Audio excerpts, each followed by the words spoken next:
Well, gosh, hard to follow up on that. Such a rich history that you've had, and great examples of the work you've been doing. So it caused us to reflect a bit on some of our experiences and some of the work that we did.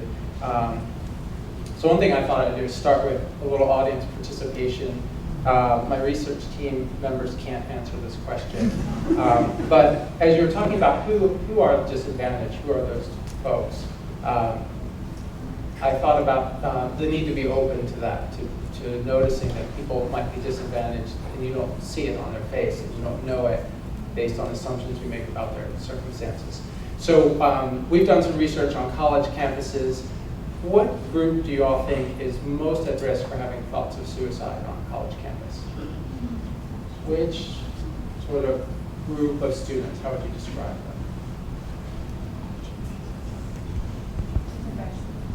Yep. Good. They are at risk for completing pretty high, higher than maybe other ethnic groups, cultural ethnic groups. Marty, I'm not sure everybody heard what she said. Oh, she said nerdy white male. So the white male piece is on. They tend to be more lethal means when they do attempt. So the completion rate is higher. But who's more at risk for having the thoughts? Who's at most distressed? Maybe freshmen. Nope. LGBTQ. Close. Grad students? So it's transgender students. So I used to think it was American, Native American students. That's traditionally thought of. That's where a lot of money goes in community mental health for prevention. Their rates are 20% or so tend to have thoughts of suicide, which is much higher than other students. Transgender students, you're getting up close to half. Much blows away all the other groups. And so if you wanted to reach out to them, where would you find them? How would you find these students that are disadvantaged? Many are homeless. Many have been victims of abuse and violence. They don't have financial resources because they've been cut off from their family and their friends. They're in need. Where do you find LGBT center? Maybe, except they report feeling discriminated at the LGBT center. It's a place they should go for support, but many of them feel like they don't belong there. They're really different. So it's hard to find them. They're amongst us, but hard to find them. So that for me highlights the need to be open to noticing where there's need, where we're not sure, and to keep up on the research about it and the need for research of that. The other thing, a couple of points that struck me were Dr. Scanlon talked about the work he did with early intervention, getting moms, young moms, and working with children, and the need for that. When before I went to graduate school, I wasn't sure really what I wanted to do. So I decided I would do something intense, and I worked in a psychiatric hospital with suicidal adolescents.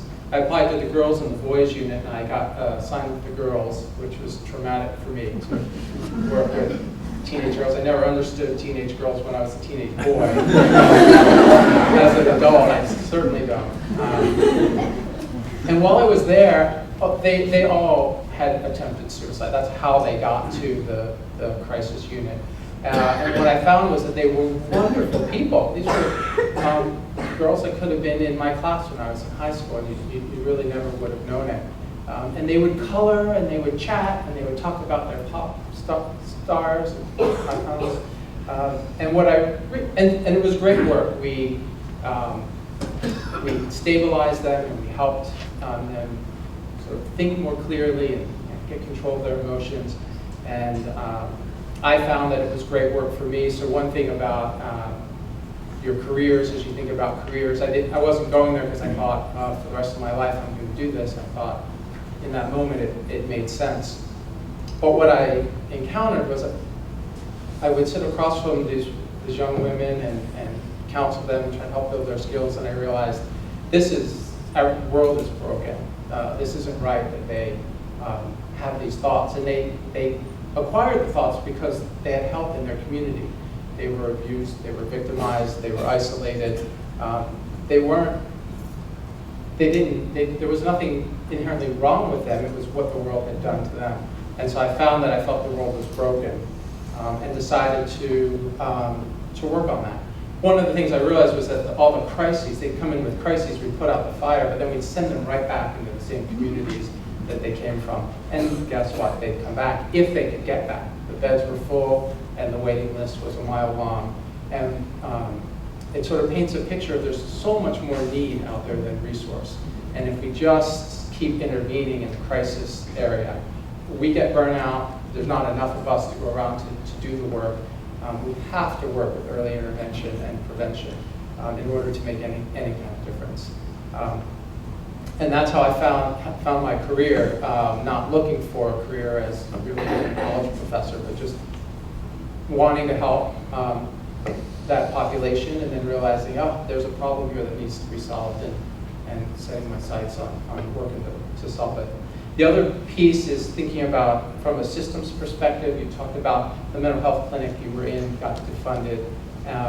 When I was at the University of Texas, I was working at Austin State Hospital, and right around that time they were rebalancing the budget, and they decided, let's take money away from prisons and put it, there wasn't a lot of money to go around, I guess, but let's take it out of prisons and put it into education, for instance. Well, what happened was, when you take money out of prisons, where do the prisoners go? The prisoners have to then leave the prisons. So they go to the state hospitals, because they can't, many of them can't stay out on the streets. So where do the people who were in the state hospitals go? They go out on the streets. And so you have these sort of macro effects. And our job, I think, as psychologists, are to be aware of the mental health implications and be advocating and advising and looking at a systems perspective. You can't just change one piece. You wouldn't think, oh, taking money away from prisons is going to affect the mental health of other people. But there's a flow of where people go. And then I found myself conducting assessments on violent offenders in a setting that wasn't really made for it.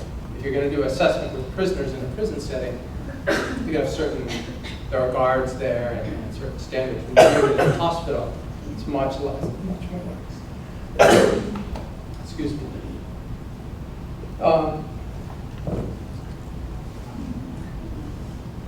Dr. Scanlon talked about sorry. Get a choice.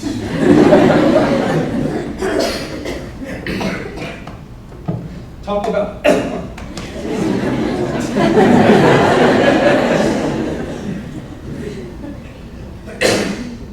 might have switched. Sorry. Talked about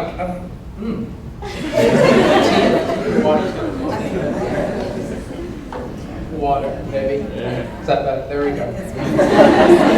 Yeah. Talking about multicultural and having people welcome you to your home. I worked at Austin Child Guidance Center with low SES families, mostly, it was in Texas, so Latina families. And I worked with a really troubled boy. He was very violent, he'd throw things. Everyone knew when it was our session because it would light up the whole center. Everyone could hear us in our work with the chairs throwing and tables collapsing. But by the end, we had developed such a relationship that the family said to me, we feel like you're part of our family. And as a student, I thought, oh, that's a boundary problem. I don't know if that should happen or not. But what I realized was, until I was a part of their family, they weren't going to let me in, and they weren't going to let me help them, and they weren't going to let me work with them. By the end, the little boy called me his best friend, which felt good and felt fulfilling, but it was one of those, we're not friends, but I'm not going to talk to the supervisor about that. I'm not going to say that. And really, the last point that I would make is, Dr. Scanlon talked about being a witness to people's lives, and I think I found in my work that one of the highest valued things that I felt I could do as a therapist, as a psychologist, was that when I sat with my clients, I really saw them for who they were and accepted them. I felt like I've opened a door for them to see themselves and accept themselves. And in many ways, that's been how I feel clients have healed a lot. So I appreciate those thoughts, and a lot of that rang true for me.